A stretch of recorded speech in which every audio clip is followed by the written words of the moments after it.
Da dificuldade de se encontrar um táxi numa noite fria, no passado, alguns anos, em Paris, para hoje, uma plataforma global de serviços urbanos. A Uber definitivamente, com a ajuda desse negócio aqui, mudou a realidade no planeta e criou uma fonte de renda para milhões de pessoas. A empresa, porém, não está livre de críticas e problemas. A relação com os motoristas parceiros, por exemplo, é um tema de tensão constante. No ano passado, a empresa registrou 13 bilhões e meio de viagens no mundo, que geraram 52 bilhões de dólares em receita líquida para a companhia. E assim, a empresa terminou com lucro de 10 bilhões de dólares. Aqui no Brasil, os números são robustos. 140 milhões de brasileiros já usaram a plataforma, o que representa 85% da nossa população adulta. São mais de 2 milhões de motoristas ativos na plataforma, que já realizaram 17 bilhões de viagens no Brasil nos 12 anos em que a Uber opera no Brasil. Nesse período, os motoristas já receberam 230 bilhões de reais em remuneração. Para falar sobre este gigante, o CNN Money recebe nos estúdios da Avenida Paulista Dara Khosrowshahi. Ok, a entrevista vai ser em inglês e terá a tradução simultânea de Denise Bobadilla. Dara, thank you so much to stay here on CNN Brazil Studios em São Paulo. Eu vou fazer a pergunta, eu menciono a pergunta para vocês em português e aí eu faço a pergunta em inglês. Eu vou começar perguntando da importância do Brasil para o negócio Uber. Dara, thank you so much to stay here and tell me how Brazil is important for the platform. How big is Brazil? Well, Brazil is incredibly o Brasil é extremamente importante para a Uber numa base global. O Brasil, em termos de número de viagens para o negócio de mobilidade, é o maior país no mundo, maior até do que os Estados Unidos. São Paulo é a maior cidade no Brasil nesse sentido. Acho que das 10 cidades do mundo, 3 estão no Brasil, talvez até tenha mais. Portanto, o Brasil é uma parte extremamente importante do negócio de mobilidade.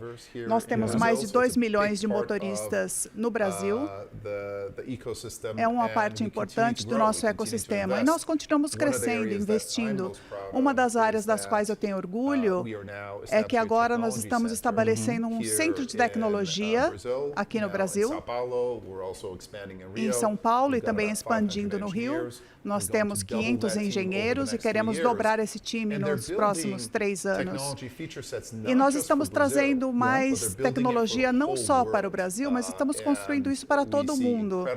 Nós temos talentos incríveis aqui. Então, o Brasil é muito importante para nós. Development, what Brazil can offer for Uber around the world? Em termos de desenvolvimento de tecnologia, o que o Brasil pode oferecer? Bom, há muitas coisas que o Brasil pode oferecer. A equipe que temos aqui é muito focada em segurança. Por exemplo, para os motoristas da Uber, eles podem gravar vídeos enquanto dirigem para assegurar que eles estão seguros, que os passageiros estão seguros. É algo que desenvolvemos no Brasil. Outra coisa que desenvolvemos é que passageiros e motoristas podem pedir uma motorista mulher, porque assim se sentem mais seguros. E é também uma das características mais populares que nós temos aqui. É seguro para as mulheres. E é também algo que foi desenvolvido pela equipe brasileira e expandiu globalmente. Eu gostaria de saber agora da relação entre a plataforma e os motoristas. Acaba sendo um ponto de tensão. What do you say on this subject in Brazil? O que você diria desse assunto no Brasil quando comparamos com os Estados Unidos ou com a Europa? Acho que uma questão é que nós somos uma plataforma e o motorista pode escolher nos usar ou não. Os motoristas, eles são o nosso cliente mais importante. Então, quando nós vamos para lugares diferentes, ontem eu estava em Brasília, eu falei com motoristas da Uber e eu não falei que eu era o CEO global. Eu queria saber o lado bom, o lado ruim. E eles enxergam a Uber como sendo os chefes, que são serviços que eles usam Eles são o cliente, eles estão usando a nossa plataforma para ganhar dinheiro. Então, eles usam a plataforma porque nós trazemos oportunidade para ganhos flexíveis e, ao mesmo tempo, eles gostam da plataforma. Quando a gente fala de segurança, dirigir à noite em regiões mais perigosas, eles têm um mapeamento mais importante, uma identificação de questões naquela área. Então, nós estamos sempre melhorando o produto para os motoristas. São 2 milhões de motoristas e o crescimento que estamos vendo aqui mostra que temos algo que estamos fazendo correto e sempre podemos melhorar.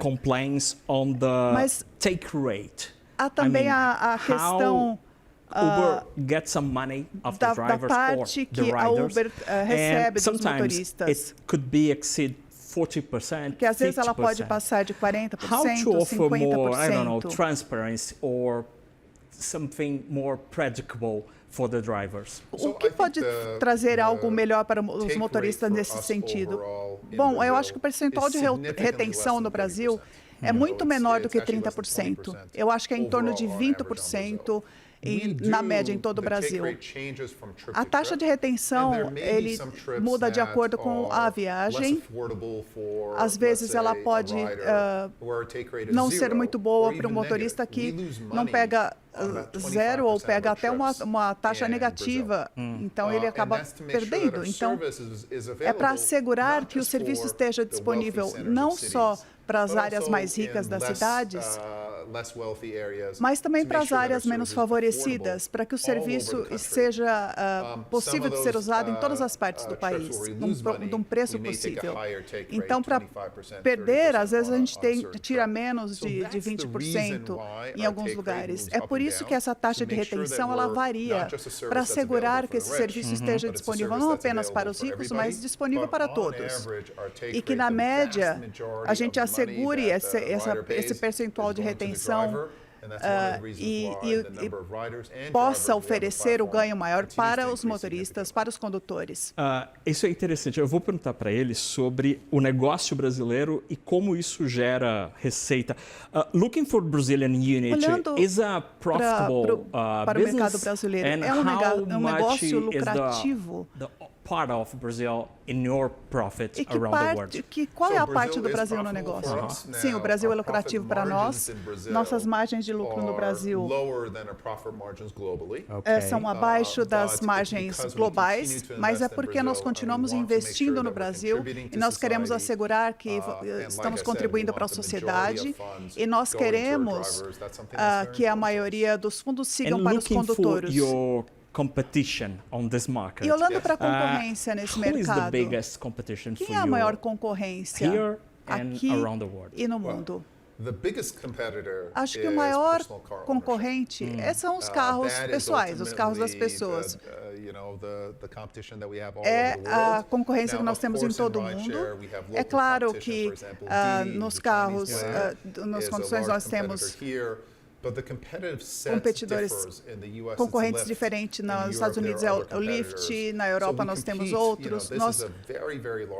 É um mercado muito grande, tanto de mobilidade como de entrega. Então, nós temos dezenas de concorrentes em todo o mundo e nós queremos continuar sendo o top player na mobilidade e nas entregas. Mas é um setor de bastante concorrência e isso melhora a todos, faz com que a gente trabalhe melhor. Eu acho que isso nos torna melhor como empresa. Eu vou perguntar ao Dara sobre uma coisa que para mim é absolutamente mágica, que são os carros autônomos, que já existem em outros mercados, nos Estados Unidos, em várias cidades e em algumas outras geografias. Looking for the Brazilian unit, olhando para o Brasil, é possível pensar em carros autônomos aqui? Sim ou não? E qual seria o principal problema para atingir esse tipo de tecnologia? Sim, em algum momento. Os motoristas, os carros autônomos, eles são uma tecnologia já madura, mas é preciso assegurar que haja segurança. São discussões que nós temos com o setor regulatório, nós estamos treinando motoristas, nós não estamos treinando, nós estamos trabalhando com companhias líderes como a Waymo, a Pony, a NVIDIA, que estão desenvolvendo motoristas autônomos. Assim como nós queremos motoristas seguros e licenciados para dirigir os carros, nós também queremos motoristas robôs que sejam seguros e licenciados para dirigir. Hoje, nós estamos trabalhando para assegurar a segurança e os motoristas devem ser treinados para trabalhar na área onde estão. Isso tem um custo, porque os carros hoje têm muitos sensores, têm radar, lidar, tem câmeras, tem computadores muito sofisticados, então são carros muito caros. Então, acho que vai levar um tempo antes que os veículos autônomos apareçam no Brasil.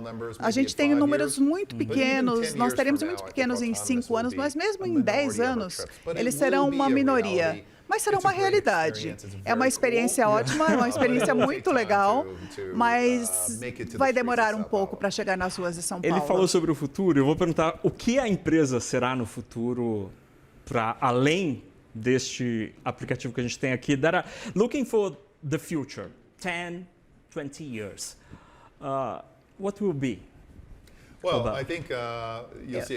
Eu acho que teremos algumas coisas em termos de futuro. Uma é que a direção autônoma será parte disso. Outra coisa é a aterrissagem, a decolagem vertical dos carros.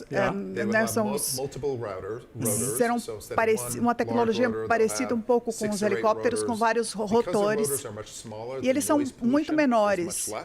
Então, eles são mais silenciosos e operam de forma eletrônica, não são como os helicópteros que são barulhentos, então são mais agradáveis, assim, eles são melhores para o meio ambiente. Acho que o trânsito em São Paulo é algo que vai se beneficiar disso. Então você tem um eVTOL e um carro e fazer uma viagem. E aí eu vou perguntar sobre outros negócios para além da mobilidade. And looking for a head of mobility, Uber nowadays is a more edge company, edge tech, and it's a kind of logistical operator as well. So what do you can say on this kind of different business? Yeah, so we are. To some extent, we're building the next generation. Uma empresa que está sendo construída como uma empresa de logística. A primeira geração de logística foi mobilidade. Nós estamos agora também na área de entregas. Nós temos um negócio de delivery. Aqui no Brasil nós somos parceiros do iFood, mas nós começamos o negócio de delivery do nada e de entrega de alimentos, de produtos de supermercado, de farmácia, qualquer coisa que pode ser entregue em sua casa em 1 hora. Esse negócio é tão grande quanto o negócio da mobilidade num nível global. E nos Estados Unidos, nós estamos entrando no frete, na linha principal de logística. Pense, por exemplo, se você quer, você tem de chamar um táxi com um horário para levar alguma coisa. Então, você tem... Isso é, por exemplo, uma chamada de frete que você tem que mobilizar uma frota. Então, nós temos agora fazendo as empresas de entregas conectadas com frotas e usando inteligência artificial para que eles fiquem mais eficientes, tanto para as empresas como para as frotas. No aplicativo, porque eu sou meio obcecado com isso. Dara, I'm kind of obsessed with the Uber score. My Uber score. Yes. How is your score? Qual é o seu score? let me see, 497, 4.97. Muito bom, muito bom. So tell me, what's your rating? My rating is Qual é o not nearly seu? as good as yours. O meu Mine não é is a tão bom quanto o seu. 482 Eu acho que é 4,82 a última vez que eu olhei. Do you have any tips for me? Você tem dicas para me dar? Porque, olha, eu acho que eu falo muito ao telefone quando eu estou no Uber. Então, eu tenho que melhorar a minha nota. É engraçado, porque quando eu fui entrevistado para o trabalho, eu estive diante do board e teve essa entrevista sobre minha visão do futuro. E uma das perguntas dos membros do board foi: qual é a sua nota? E era 4,8 na época. E ela falou: tudo bem, tudo bem. E aí eles me contrataram, então tá ótimo. Para a audiência, como melhorar a nota? Eu acho que você pode aconselhar melhor do que eu, mas eu acho que é respeitar o condutor, são seres humanos como nós, estão trabalhando como você está trabalhando. Eu geralmente peço permissão para atender o telefone. Eu acho que assim, o tempo é dinheiro para os condutores. Eu estava em Brasília ontem e uma das reclamações foi do tempo de espera. Porque o tempo para eles é dinheiro e às vezes eles não gostam quando um passageiro os faz esperar. Sabe, seja pontual. E se você é pontual, acho que o mundo melhora, a viagem melhora e o mundo melhora. Essa é a dica do Dara.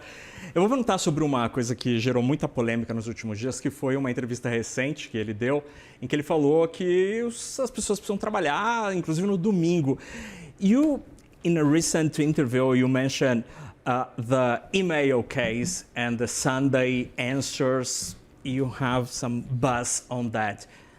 Did you regret of this answer, and how important is the home office, the office working in the office for Uber? Olha, eu não me arrependo de ter dito. Eu fui criticado, sim, é verdade. Mas eu preciso falar a verdade. Eu não posso falar algo diferente, porque as pessoas podem não gostar da resposta. O fato é que na Uber nós trabalhamos num campo muito competitivo. Nós temos de trabalhar muito, nós temos de ser muito rápidos. Não significa que você não pode ter flexibilidade. Eu tenho filhos, então eu preciso jantar com eles das 6 às 8. Então, nesse horário, eu não olho os meus e-mails. Eu vou depois, às 10 da noite, eu olho para os e-mails. É minha escolha pessoal. Nós damos flexibilidade às pessoas, mas o fato de estarmos numa área muito competitiva, a gente precisa ser muito rápido.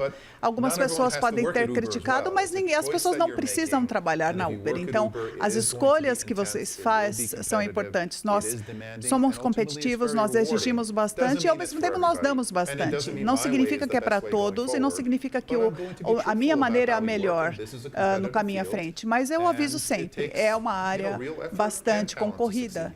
E nós valorizamos o talento. A gente está terminando, infelizmente, o nosso tempo, mas eu vou perguntar para o Dara que ele nasceu no Irã. E, obviamente, a gente está diante de um grande fato acontecendo no país.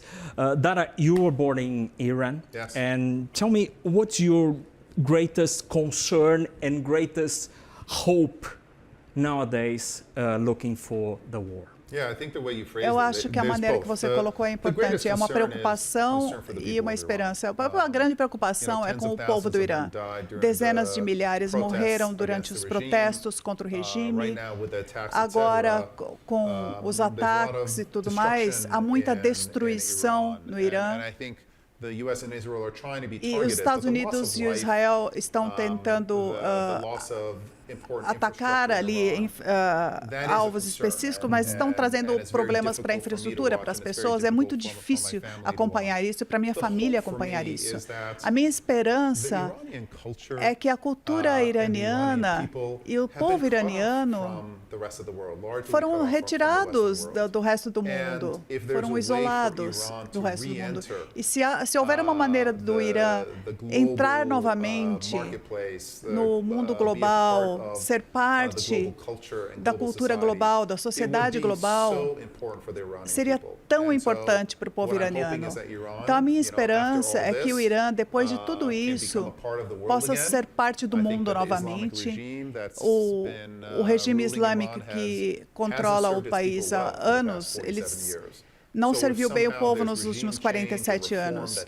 Portanto, uma reforma que seja pacífica seria importante para o Irã. The very last question. Eu vou perguntar sobre a consequência disso, porque o aumento do petróleo é um assunto absolutamente relacionado ao Uber. My very last question.